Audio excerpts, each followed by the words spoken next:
Good morning. I'm continuing my series on the 1963-64 United States Championship. This is the penultimate round, round 10 of 11, and white is Bobby Fischer, and he's playing against Pal Benko, the Hungarian-American Grandmaster.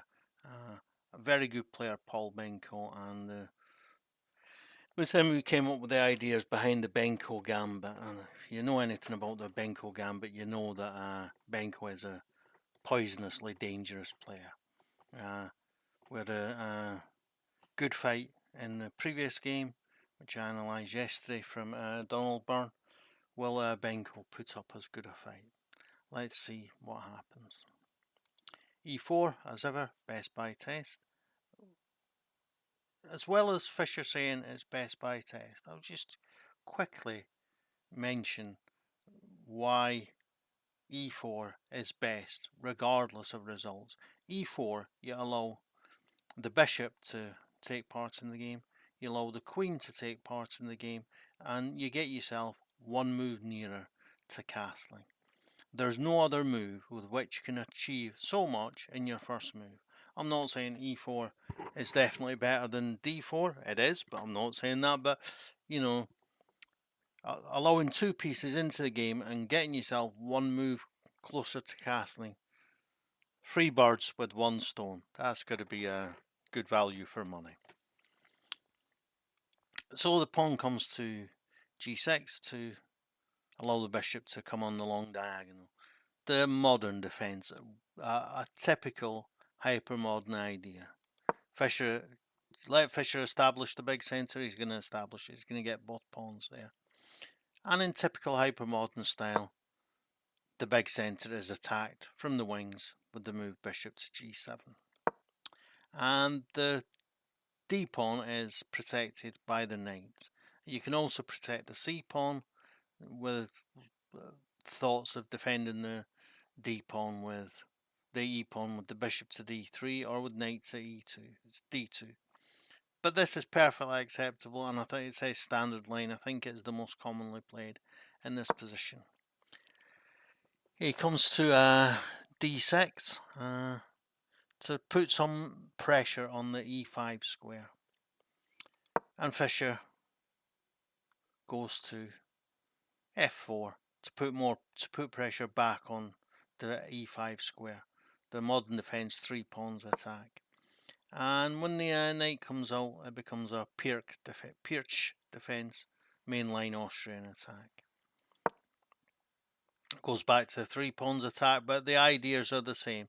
Both are now just developing their pieces. And black castles. Now, it is important to not misunderstand me here.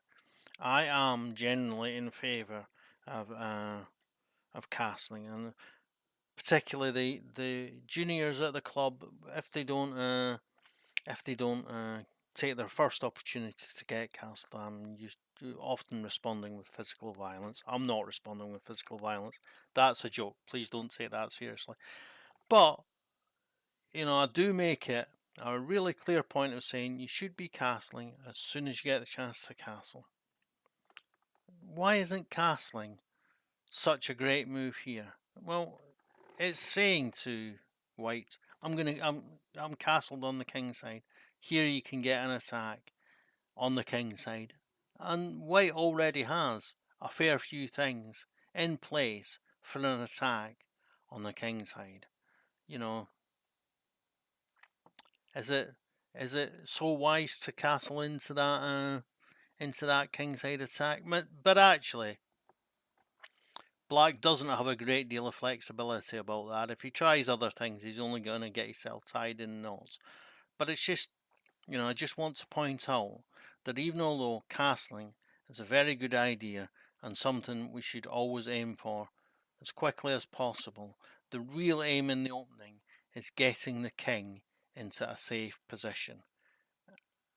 And if castling isn't that safe position, then we need to look at something else.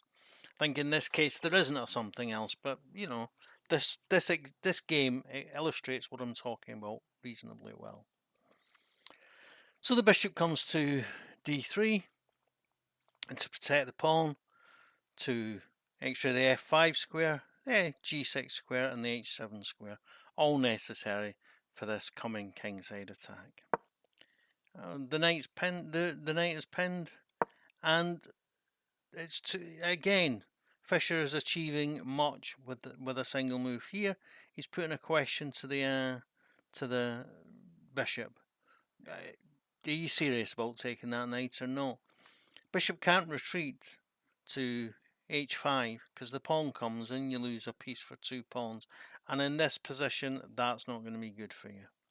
Again, retreating, well, probably not good.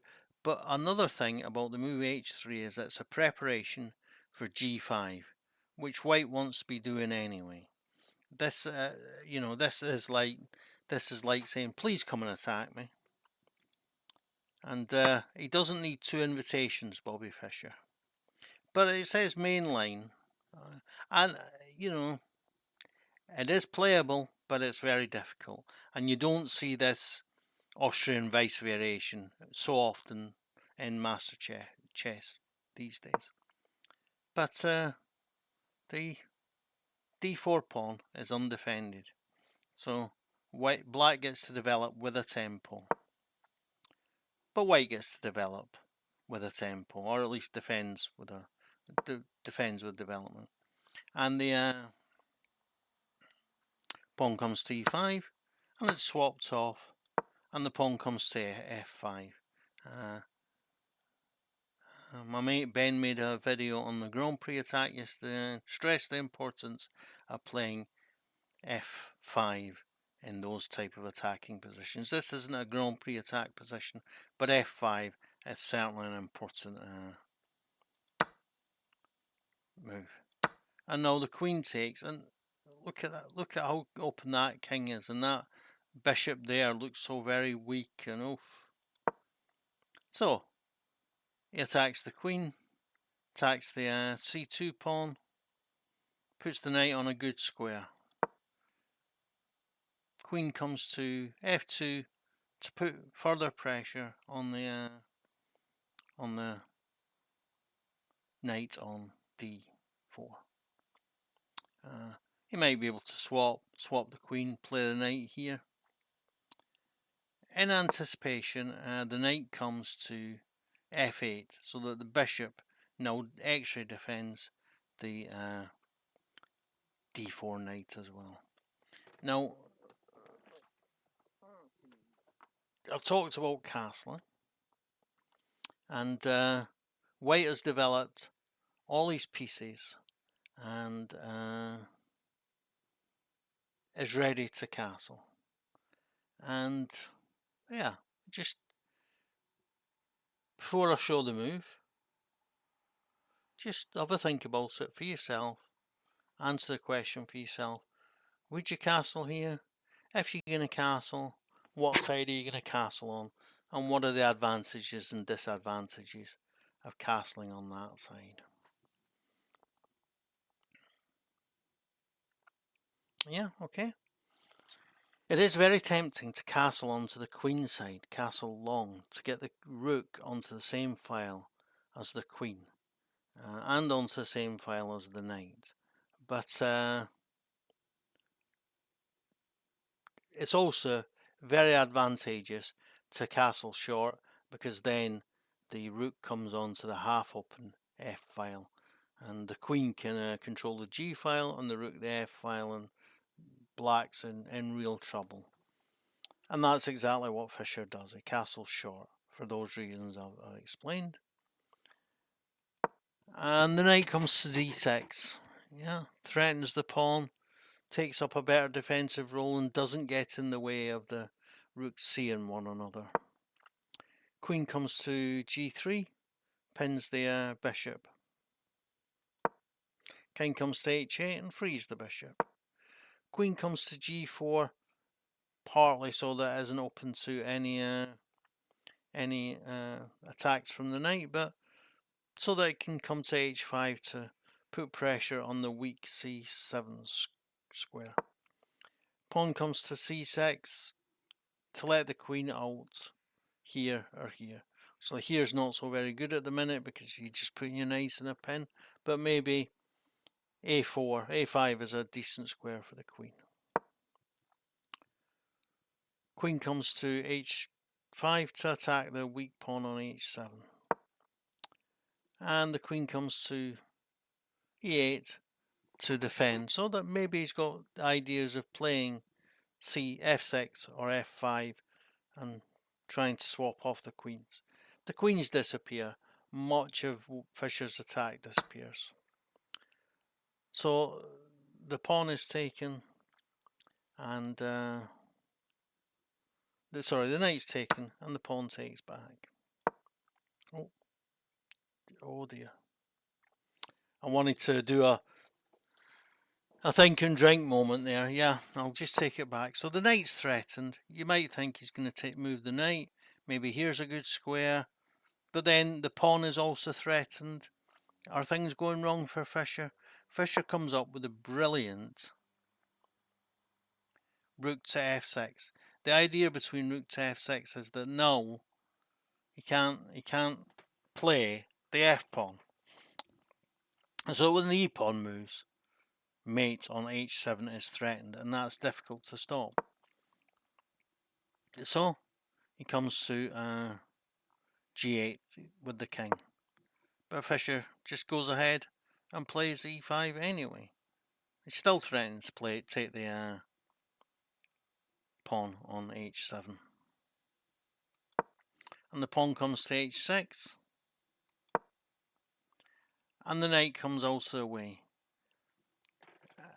And if the rook is taken, then the pawn takes, and then he's threatening queen to g4 and mate on g7, and it's unstoppable. He can't stop all the threats, and if that doesn't happen, then eventually he's going to be playing the other rook to f1.